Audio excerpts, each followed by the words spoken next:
Bem-vindos ao Tranquilamente, um espaço que nós vamos conversar de uma maneira leve e profunda sobre comportamento, emoções e bem-estar. Eu sou Adriana de Oliveira, sou psicóloga, doutora em ciência do comportamento e ao longo dos episódios nós vamos estar explorando juntos temas que fazem parte do nosso dia a dia, desde os desafios emocionais que nós precisamos lidar até as estratégias para a gente poder viver com mais equilíbrio e tranquilidade. Vou começar discutindo então um pouquinho a depressão. Olha só, a depressão ela é um transtorno mental que ela vai ser caracterizado por algumas. Vamos lá. A depressão é um transtorno mental que ela vai ter algumas características. Então você pode ter diferentes tipos de depressão, mas essas 3 características elas vão perpassar todas elas, que são quais?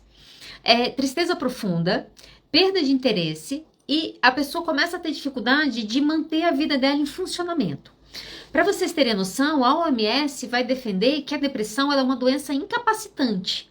Então, quando a gente fala que a depressão é uma doença incapacitante, ela é uma doença que ao longo do desenvolvimento dela, ela vai tornando essa pessoa uma pessoa inoperante. Então, essa pessoa vai entrar num quadro que daqui a pouco essa pessoa começa a não ter mais funcionalidade, ela começa a não conseguir mais funcionar naquela sociedade, só para vocês entenderem a gravidade disso.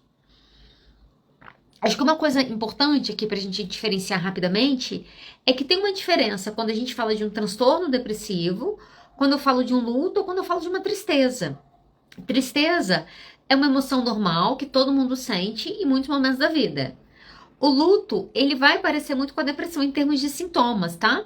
A diferença do luto para a depressão é o motivo causador. Então, no luto, a gente vai destacar que por mais que os sintomas da depressão estejam aparecendo, a gente vai caracterizar aquilo como luto exatamente porque você teve uma perda significativa que desencadeou aquilo ali. Tudo bem? Olha só, como diagnosticar, e aí se você é psicólogo principalmente, uma coisa que eu te digo tem alguns transtornos que você tem que saber quais são os sintomas deles, porque no seu atendimento você vai precisar identificar às vezes rapidamente o que está acontecendo. E a depressão é um desses quadros.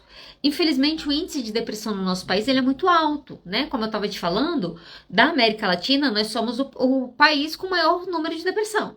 Então, a gente está aí no topo 1 aqui da América Latina. Quais são os sintomas da depressão? Então, a gente vai falar sobre 9 sintomas da depressão. Tristeza persistente, então a pessoa se vê triste o tempo todo, aonde ela vai ela se sente triste, tudo que ela faz ela se percebe triste. Uma falta de energia, uma sensação de cansaço, fadiga, apatia, esse é um segundo sintoma da depressão. Você tem a perda do prazer, perda da motivação. Então, o que é comum uma pessoa deprimida falar? Que ela está comendo, que ela sempre comia, mas agora aquilo está sem sabor. Então, as atividades do dia a dia, que eram atividades corriqueiras, que produziam felicidade e alegria, elas vão deixando de produzir. Então, essa perda de prazer na vida que uma pessoa com depressão vai começar a sentir. Ela pode ter distúrbios de sono. Então, você pode ter uma pessoa que começa a ter muito sono, ela começa a ter uma hipossonia, ela começa a dormir demais, ou ela pode vir por uma insônia, ela começa a dormir menos. Qualquer uma das alterações, né, vai poder estar caracterizado dentro da depressão. A mesma coisa acontece quando a gente fala sobre o distúrbio de apetite. Então, olha só, uma pessoa que está deprimida, ela pode ter distúrbio tanto de sono como alimentar. O distúrbio de sono vai envolver ou um aumento desse sono, ou uma insônia, uma diminuição. E o apetite é a mesma coisa. Ou essa pessoa vai começar a comer mais e vai engordar, ou essa pessoa começa a parar de comer e ela começa a emagrecer. Então, essas duas coisas acontecem quando a gente olha para a depressão. Sentimento de inutilidade, então normalmente uma pessoa que está num quadro depressivo, ela está se sentindo não só triste, mas ela está se sentindo culpada, ela está se sentindo que ela não serve para nada, que ela não é capaz de nada, que ela é inútil. A pessoa tem uma sensação de inutilidade que vai levar ela a acreditar que ela não é capaz de mudar a vida dela naquele momento. Então, normalmente pessoas que estão num quadro de depressão, provavelmente ela vai estar com uma baixa autoestima. É difícil uma pessoa com muita autoestima estar num quadro de depressão muito grave, ok? Então, isso acaba sendo um sintoma. Dificuldade de concentração, então a pessoa começa a fazer uma coisa, vai fazer outra, a cabeça viaja, ela vai para uma outra coisa. Então, ela começa a ter dificuldade de se concentrar mesmo, então começa e termina, começa e não termina, começa a ler um texto, não entende o texto, volta o texto, quando vê já fez isso 10 vezes, essa pessoa está com dificuldade de concentração. Alteração motora. Então, o que é isso, né? A pessoa pode entrar numa lentificação corporal mesmo. Ela começa a falar devagar, ela começa a se mover devagar. Ou ela pode entrar, às vezes, numa aceleração motora, ela pode entrar numa agitação motora. Essa é uma coisa interessante, tá? A gente pensa, às vezes, numa pessoa deprimida e a gente imagina uma pessoa sempre chorando e na cama prostrada, e às vezes não é. Até porque a nossa sociedade nos permite pouco parar e fazer nada, mesmo quando a gente está doente. Então, às vezes, você não vai ver uma pessoa deitada na cama chorando, deprimida. Às vezes, você vai ver uma pessoa muito agitada e irritada. Isso também vão caracterizar sintomas depressivos. Às vezes, nem sempre a depressão vai necessariamente por uma apatia. Ela pode vir por uma agitação e por uma irritabilidade. Então, a pessoa às vezes está deprimida, ela começa a relatar que ela está muito irritada o tempo todo. Ela está irritada, ela está irritada, ela está irritada. Ok? O último sintoma da depressão, são 9, o último sintoma é pensamento de morte e de ação suicida. Então, normalmente, desses 9 sintomas, para uma pessoa ser diagnosticada com um quadro depressivo, ela vai precisar apresentar pelo menos 5, ok? Então, de 9 padrões de comportamento, ela tem que apresentar pelo menos 5 no intervalo de no mínimo 15 dias, ok? Menos que isso também não vai ser caracterizado. De 15 a 6 meses, a gente vai falar de um quadro de depressão leve, ok? A partir de 6 meses, a gente vai falar de um quadro de depressão moderado. E a partir de 3 anos, a gente vai falar de um quadro de depressão grave. Vai depender também de como esses sintomas vão acontecer, ok? Então, essa é uma questão. Exatamente, Robson. Quando você se torna autônomo, a própria relação com o trabalho muda. Acho que esse é um ponto importante. Nem sempre a gente consegue parar para sofrer, né? Ainda mais na nossa sociedade. A questão é, e aí olha só, vou começar de fato a live, tá? Falei um pouquinho da depressão, o que é a depressão, o que caracteriza a depressão. Por que nós deprimimos? Eu acho que essa é uma pergunta que a gente precisa se fazer. O que nos leva a entrar num estado mental e de adoecimento, que a gente começa a olhar para esse mundo e o que a gente começa a ver nesse mundo é nada que nos agrade. A gente começa a olhar para esse mundo e fala, olha, não quero esse negócio para mim não. Se esse negócio que você está falando comigo chama vida, eu acho que eu não quero essa vida não. Isso a depressão leva a pessoa para esse lugar. Mas o que nos leva à depressão? Existem alguns estudos na área de psicologia, que é um campo da psicologia chamado desamparo aprendido. O que nós fizemos aí, muitos anos de estudo? Alguns animais, eles eram submetidos a uma situação de choque que eles não eram capazes de fugir. Eles tentavam fugir daquela situação, chegava uma hora que eles percebiam que eles não conseguiriam fugir, e esses animais, eles desistiam. Eles desistiam de tentar sair daquela situação ruim. Ao desistir, para vocês terem noção, esses animais paravam de comer. Esses animais paravam de se movimentar. O que a gente começa a olhar para esse estudo? A gente começa a pensar na depressão. Olha, pode acontecer, a gente sabe que isso acontece, de nós passarmos por um determinado momento na nossa vida que as coisas só dão errado. Dá errado, dá errado, dá errado, dá errado. Aí você fala, não, agora vai melhorar. Aí dá errado de novo. Uma sequência de experiências que você sente que não importa o que você faça, a coisa nunca aconteça, vai nos levar para um lugar de desistência. Porque olha só, se eu estou tentando fazer e não dá certo, e eu tentei aqui e não deu certo, e eu tentei aqui e não deu certo, e parece que está dando para todo mundo, que a depressão ainda tem isso, né? Não está dando para mim, mas está dando para todo mundo. O que de certa maneira a gente está aprendendo na vida naquele momento? A própria vida está me ensinando que não adianta você tentar, a coisa vai dar errado pro seu lado. O que isso vai produzir? Um forte sentimento de impotência diante da vida. Então você olha para aquela vida ali diante de você e parece que vai ser impossível. É impossível você vencer aquilo. É impossível você nadar naquele tsunami que está vindo. Como é impossível mudar o cenário, como é impossível viver essa vida sem sofrer, eu deprimo. Eu começo a não conseguir mais. Eu começo a não conseguir sair desse lugar que eu tô. E aí, quando a gente pensa nisso, né, que muitas situações de incontrolabilidade podem nos levar para um quadro depressivo.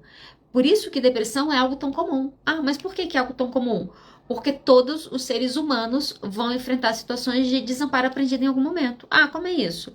Todos nós vamos viver situações que nós teremos completa consciência da nossa incompetência frente à vida. Olha só, gente, uma pessoa quando ela está no divórcio, ainda que seja ela decidindo a sair, uma pessoa quando ela entra no processo de divórcio, a sensação que ela tem é uma sensação de incompetência. Ela foi incompetente diante daquilo ali. Ela foi incompetente enquanto marido, enquanto esposa. Ela é incompetente enquanto mãe porque o filho usa droga. A nossa sociedade, ela tá o tempo inteiro medindo a nossa competência.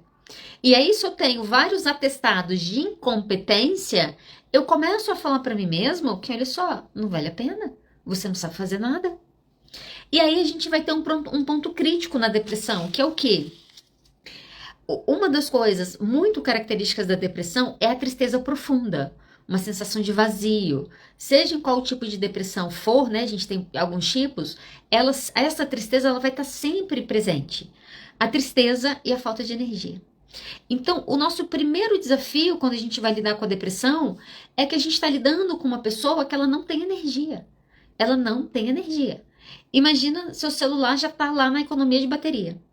E aí você começa a abrir um monte de aplicativo. O que vai acontecer? O que vai acontecer com o seu celular? Ele não tem bateria para aquilo tudo. Qual que é a tendência dele? Ele desligar de vez. Se eu tenho uma pessoa que tem pouca energia e para ela ter mais energia, ela precisa se movimentar, mas ela não tem energia para se movimentar, mas eu preciso que ela se movimente para ela ter energia, eu entro num ciclo que é difícil sair, é difícil para a pessoa deprimida sair. Essa falta de energia para fazer as coisas vai ser um dos nossos grandes desafios quando a gente está fazendo essas intervenções. Além desse ser um desafio grande que você vai enfrentar, o outro desafio é o viés de negatividade que a pessoa tem na vida. Uma pessoa deprimida, ela está olhando para o mundo e ela está vendo o copo meio vazio. A pessoa que está deprimida, a mente dela agora tem um viés, que essa mente agora está treinada para ver tudo que é ruim, porque ela precisa ver tudo que é ruim, porque ela precisa de contar como que o mundo está ruim. Então, isso é muito doido, porque a depressão, em alguma medida, chega uma hora que ela entra num processo de autoalimentação exatamente por causa do viés negativo. Se você já atendeu uma pessoa deprimida, você sabe disso. Um dos padrões muito característicos de uma pessoa deprimida é a murmuração. A pessoa reclama, murmura. O que essa pessoa está fazendo? Achando pontos no mundo para ela achar ruim, para ela falar algo ruim. E ao falar algo ruim, ela continua comprovando para ela mesma o quanto esse mundo é um lugar ruim. Vocês entendem isso? E aí você fica nesse ciclo de negatividade. É ruim, eu vejo que é ruim, eu vejo que é ruim. Quando eu vejo que é ruim, eu tenho certeza que é ruim. E aí eu tô certa em pensar que é ruim. E aí eu fico nesse lugar de murmuração, ok? Uma pessoa adoecida em termos de saúde mental é uma pessoa que tem muita murmuração. Essa é a verdade. Além desse ser um ponto crítico, a gente tem mais um ponto crítico, que é a desesperança. Qual que é o grande problema da depressão? A desesperança.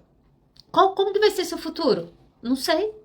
Não vejo, não enxergo, não sei como ter uma vida sem dor. Não sei o que seria uma vida sem sofrimento. Não sei se eu sou capaz de viver essa vida. Todas essas, muito pensar que a depressão traz, essa desesperança vai roubar energia, essa desesperança. Sabe por quê? Uma pessoa deprimida, normalmente, ela se movimenta pouco, ok? Então, ela sai pouco, ela fala pouco, ela, principalmente dependendo do grau de depressão dela, ela vai literalmente deixando de funcionar muitas vezes, isso pode acontecer. Então, ela tá fazendo tudo muito pouco, ela tá falando pouco, ela tá, se comportando pouco, mas ela tá fazendo o que muito? Pensando. Ela tá presa na cabeça dela, pensando o quanto que ela não é boa, o quanto que a vida não vale a pena, o quanto que a vida é só dor, o quanto que a vida é desespero. Ela tá num quadro que a gente chama de desesperança. Por isso que a depressão, a gente está em setembro é um mês de conscientização em relação ao suicídio. Por que a depressão é o quadro que mais aparece quando a gente fala de suicídio? Primeiro, que a estimativa é que 40% das pessoas que têm depressão vão fazer alguma tentativa de suicídio ao longo das suas vidas. E para além disso, o que nós sabemos também? Sabemos não, né? Um dos sintomas da depressão é a própria ideação suicida. Olha só, se eu tô num lugar, vamos imaginar que você vai para uma festa, essa festa tá muito ruim, mas você não tem como ir embora. E você fica ali, você não tem como ir embora, mas a festa piora, e chega uma hora que você fala, eu não quero saber como que eu vou sair daqui, mas eu vou sair daqui. E você dá um jeito de sair daquele lugar. O que aconteceu? Você estava num contexto insuportável, a coisa ficou insuportável de tal maneira, o que você fez? Deu um jeito de sair. O suicídio é isso, gente. A pessoa se vê num contexto de vida que é tão insuportável, ela não consegue suportar aquilo, ela não consegue ver que aquilo vai mudar, ela não consegue sentir que aquilo vai ser diferente nunca. E aquilo daquele jeito, ela não quer. O que ela quer fazer? Ela quer sair. Ela não quer aquela vida. E aí eu acho que é interessante, né? Porque o Jim Carrey fala isso. O Jim Carrey é um cara, um comediante, né? Que lutou com a depressão, luta com uma depressão, né? Ele fala abertamente sobre isso. Esses dias eu tava vendo um vídeo dele, ele falando sobre isso. Que a depressão é o seu corpo dizendo para você mesmo que você não quer mais estar naquele personagem. O suicídio é aquele indivíduo falando pra gente que aquele personagem que ele tá vivendo, que a vida que ele tá vivendo naquele momento, é uma vida que não vale a pena. É uma vida que não vale a pena a ponto de que eu quero ir embora dela. Isso é o suicídio. De vez em quando eu falo isso aqui em casa. Ninguém quer morrer. A prova que ninguém quer morrer é que as igrejas estão cheias. O que isso significa? Nós queremos vida eterna. Nós queremos ser imortais. 98% da população brasileira se considera, acredita em Deus. Se considera nada, acredita em Deus. Imagina, a gente está falando de uma maioria de uma população que não quer morrer, quer Deus, quer reencarnação, quer encontrar com Jesus do outro lado.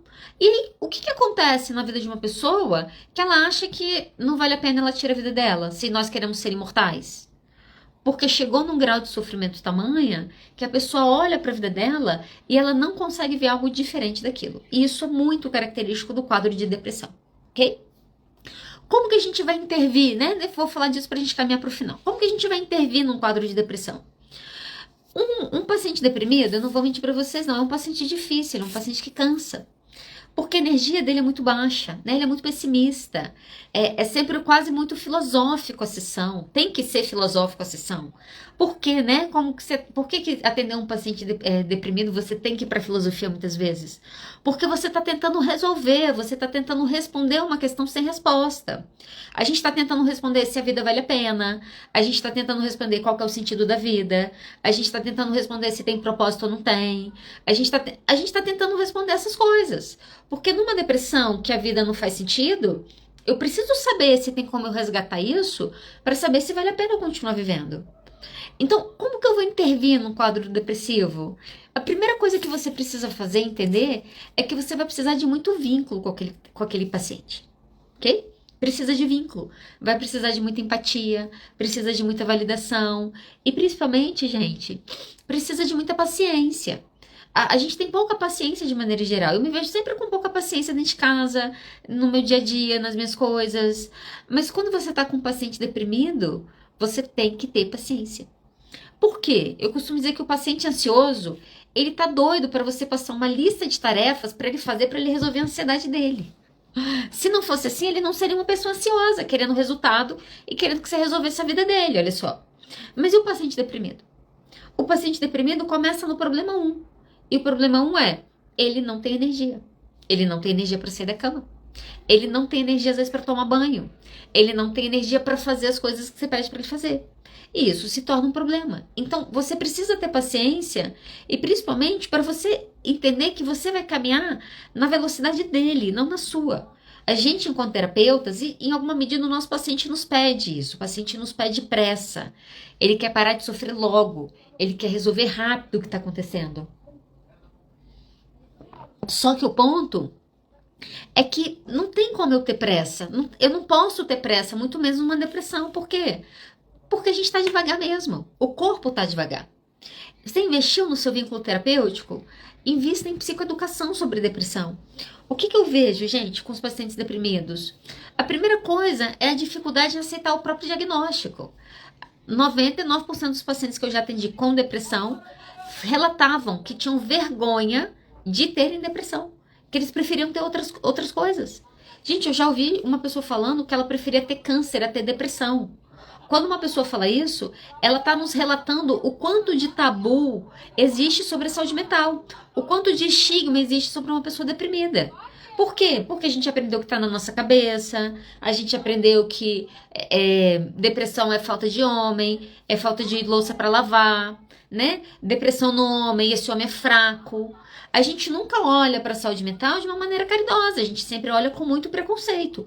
A depressão, ela consegue liderar o carro do preconceito, essa é a verdade. Eu já ouvi muito isso. Eu preferia estar com as duas pernas quebradas do que estar com uma depressão. Eu preferia ter outra coisa que não fosse depressão. E aí, o que você precisa trabalhar com o seu paciente? A aceitação do diagnóstico. Aceitar, né? Eu já tenho falado disso aqui em outros momentos. Aprenda a fazer psicoeducação, explique o que é depressão. Eu explico para o meu paciente, olha só, seu cérebro não está funcionando direito agora. Né? O que nós sabemos? Quando uma pessoa está deprimida, ela está com baixo funcionamento cerebral, o córtex dela funciona menos. Então, assim, a pessoa precisa se acolher para ela conseguir sair dali. Eu explico para o meu paciente, por exemplo, que ele tem um viés de negatividade. Nesse momento, ele vai ter uma tendência de sempre olhar a coisa do jeito pior. Aí, normalmente, quando eu falo isso, eles falam, o que eu faço?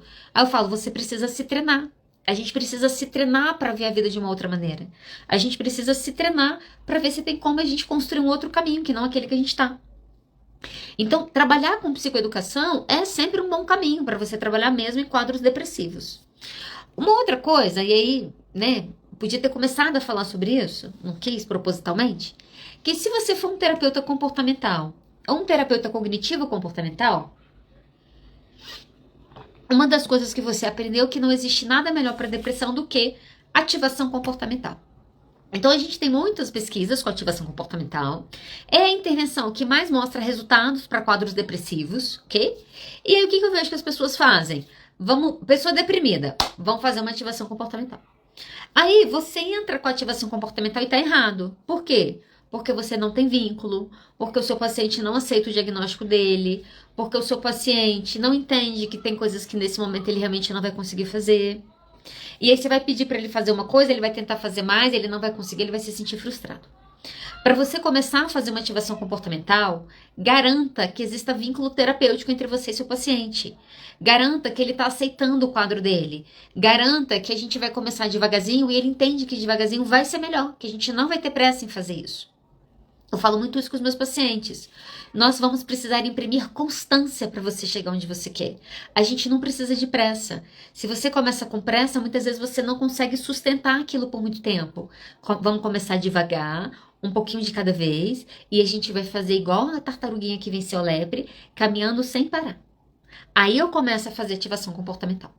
O que é ativação comportamental? Qual que é o objetivo dela? É colocar a pessoa em movimento. A depressão, gente, ela para a pessoa.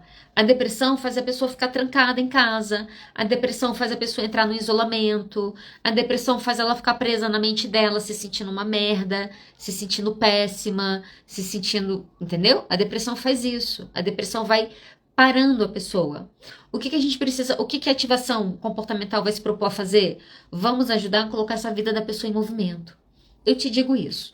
Se você pegar um paciente deprimido, você vai ver que a vida dele tá parada. Ele tá com problema no casamento, ele tá com problema no trabalho.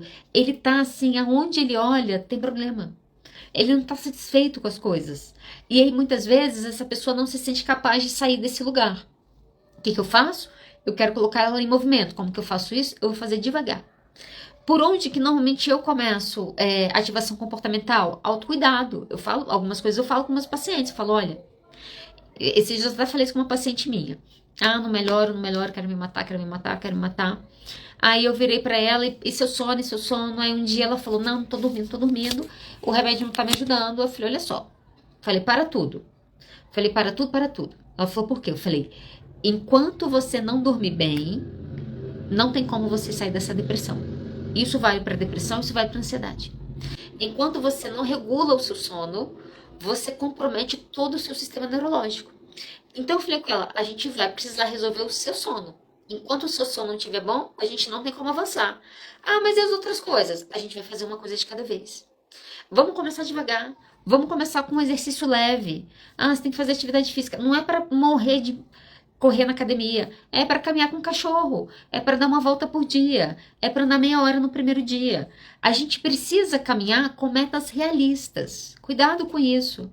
Normalmente, quando você vai passar uma tarefa para o paciente, principalmente os mais afobados, os ansiosos principalmente, mas isso pode acontecer com a pessoa deprimida. Olha, vamos para academia.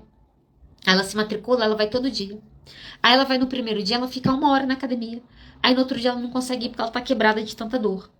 Tá errado. A gente precisa estabelecer metas realistas. A meta realista é dormir no mesmo horário e acordar no mesmo horário. né? Uma coisa que eu treino meus pacientes. Você vai acordar sempre no mesmo horário, de segunda a segunda, seu relógio tem que despertar no mesmo horário. Ah, e se eu dormir mais tarde? Tem que acordar. Até você entrar num horário regular de noite. Esse é o ideal, olha só. Eu vou fazendo isso aos poucos, eu vou alterando aos poucos. Alterei o sono, tô com sono melhor, agora eu vou mexer em outra coisa. Muitas vezes a gente erra nas nossas intervenções porque a gente quer fazer tudo de uma vez. E aí, às vezes, a pessoa não sustenta. Faça uma mudança, estruture, sentiu que estabilizou aquilo na vida dessa pessoa? Sim, a gente vai para uma próxima, e depois a gente vai para uma próxima, e depois a gente vai para uma próxima. Tudo bem em relação a isso? Olha só, eu quero falar mais duas coisas que eu já vou encerrar a live, ok? Então, como que você vai intervir? Vínculo, psicoeducação, ativação comportamental, rotina de autocuidado, estabeleça metas realistas com essa pessoa. Mas principalmente, gente, você precisa entender o que é a vida que essa pessoa quer ter. Esses dias atrás uma pessoa virou pra mim e falou assim, que ela queria se matar, que ela não queria mais viver. E aí eu virei pra ela e falei, por que você não quer viver? Ela falou, porque essa vida é um saco. Eu falei, que vida que é um saco? E ela começou a me descrever uma vida. Foi muito interessante, porque quando eu falei, tá, mas que vida é essa que é um saco? Que vida é essa que você não aguenta mais viver? Ela começou a descrever, fazer isso, acordar, trabalhar, sair do trabalho, ir pro bar beber com os amigos, e chegar em casa, e trabalhar, e no final de semana, encontrar, e beija na boca, aí você transa, aí todo dia você acorda, aí você trabalha 10 horas. Aí ela começou a falar. Quando ela terminou de falar, eu pensei, oh Deus, obrigado por essa oportunidade. Gente, sabe quando você tá esperando aquilo acontecer? Quando ela terminou de falar, eu virei pra ela e falei assim, e quem disse que essa precisa ser sua vida? Ela falou, mas essa é a vida de todo mundo. Eu falei, mas você quer ter a vida de todo mundo?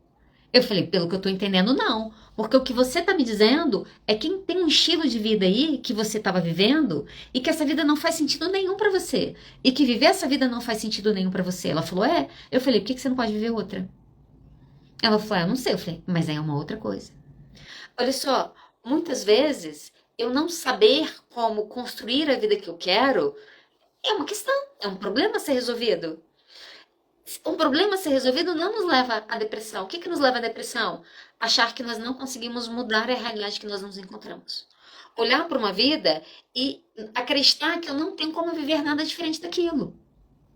Pegando a ideia do Jim Carrey, né? A depressão é o seu corpo dizendo que você não quer estar mais naquele personagem. Às vezes eu trabalho isso com os meus pacientes. Se esse personagem que você está vivendo agora não está fazendo sentido, me fala que personagem é esse que você gostaria de ser. Que vida é essa que faria sentido você ter?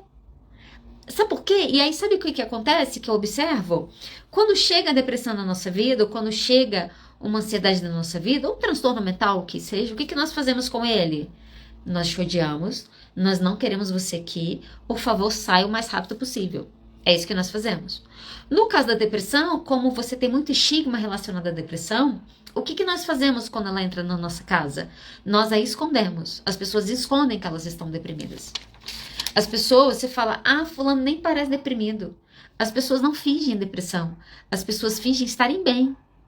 Quando uma pessoa deprime, é porque ela, e todo mundo vê, é porque ela cansou de fingir. É porque ela não está aguentando mais fingir.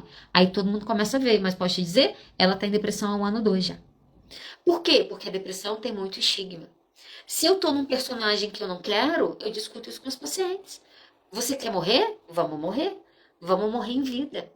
Vamos enterrar esse personagem, vamos ver o que não faz sentido nisso aqui e vamos entender quais são os seus valores e como que a gente constrói essa vida. Esse é o ponto, né? O Jung, ele fala uma coisa e muitas vezes para eu fazer o caminho de sair daqui, eu vou precisar fazer o caminho de entender o que é essa depressão. Eu estava estudando um pouco hoje, o Jung fala uma coisa que eu achei muito interessante. Ele falou o seguinte, ó. A depressão é como uma mulher vestida de preto. Se ela aparecer, não a afaste. Convide-a para entrar, ofereça-lhe um assento, trate como uma convidada e ouça o que ela tem a dizer. Nós deveríamos fazer isso com todas as nossas emoções. Quando uma depressão chega na sua vida, você precisa sentar com essa dor e você precisa se perguntar, o que você está me dizendo? O que aqui na vida que eu tô tendo não tá fazendo sentido a ponto de me magoar tão profundamente que eu desejo tirar minha própria vida? Essa é a pergunta que nós temos que fazer. Ao fazer essa pergunta, você começa a ter sinais de para onde você precisa ir. Gente, as pessoas preferem morrer a se divorciar. As pessoas preferem, não sei se é uma preferência, né? Deixa eu refazer a minha frase. As pessoas vêm por uma tentativa de suicídio, por uma falta de coragem de enfrentar um divórcio. As pessoas vêm por uma tentativa de suicídio por falta de coragem de contar para os seus pais que elas são gays. As pessoas vêm por uma tentativa de suicídio por falta de coragem de falar para o outro que ela se sente uma merda e que ela não vê futuro na vida. E aí a gente precisa olhar para nossa dor, né? A gente precisa olhar para as nossas dores e falar, mas peraí, vale a pena morrer por esse aqui? Vale a pena para morrer por um personagem por medo de um outro? E a partir disso, a gente precisa ajudar essas pessoas, ajudar os nossos pacientes a construírem uma vida que faça sentido para eles. Ok? E aí, né, estamos tão condicionados a fugir da dor que o que a gente faz com elas? Por isso que o trabalho é lento numa depressão. Porque muitas vezes eu vou precisar levar o meu paciente a entender que para sair da dor é preciso senti-la. Tem momentos que vai doer muito. O que você vai fazer? Chorar profundamente. E você vai chorar uma vez, duas, e na terceira vai estar doendo um pouquinho menos. Então, existem momentos, né, na terapia, quem atende sabe disso, tem momentos que a terapia fica pesada, né? As sessões são puxadas, às vezes, com o paciente deprimido. É muito conteúdo emocional forte que a pessoa traz. E sentir aquilo e permitir que essa pessoa sinta e doa e sofre, angustia, é o que vai proporcionar ela sair desse lugar. Todas as dores podem ser curadas. As dores que não são curadas são aquelas que nós decidimos ignorar. Aí a gente não entende por que aquilo vira um grande problema depois. Porque a gente não tratou como a gente deveria tratar dessas coisas. Então, muitas vezes nesse processo, abraçar a depressão para entender por que ela veio e para que ela me ajude a pensar qual vida que eu quero ter, para que ela não precise estar mais na minha vida. Esse é um caminho importante para a gente fazer. E por último, uma vez que eu entenda isso, mesmo que seja difícil, eu preciso começar a levar o meu paciente a entender que ele precisa se comportar. Eu falo, né? Só tem reforço quem se comporta. A vida, as coisas não acontecem, as coisas não chegam simplesmente. A verdade, né? E a depressão a depressão nos leva para esse lugar de impotência. E uma das coisas que a gente precisa trabalhar é o lugar do controle novamente. É o lugar que não, tem coisas que você pode fazer sim para mudar a sua vida. Que quando você muda, as coisas mudam. Que quando você muda de ambiente, alguns comportamentos seus se modificam. Olha só, quando eu me coloco num lugar diferente, aquelas pessoas daqui a pouco começam a se colocar comigo diferente. Quando você começa a restaurar essa sensação de novo no seu paciente, isso vai tirar ele da impotência. A sensação de controle, por mais que a gente saiba que ela é ilusória, não vou entrar nisso agora que eu já estou terminando a live. Essa sensação de controle na vida eu falo muito isso para os meus pacientes. Nós não podemos controlar tudo, mas não significa que não existam coisas que estão na nossa mão. O problema do ansioso é que ele quer 100% do controle. E o problema do deprimido é que ele acha que tem nada no controle dele. E tem. É ajudar o seu cliente a entender que ele vai precisar se comportar para ele gerar a vida que ele quer, vai ser ajudar a colocar essa pessoa de novo em movimento. Tudo bem? Faz sentido, gente?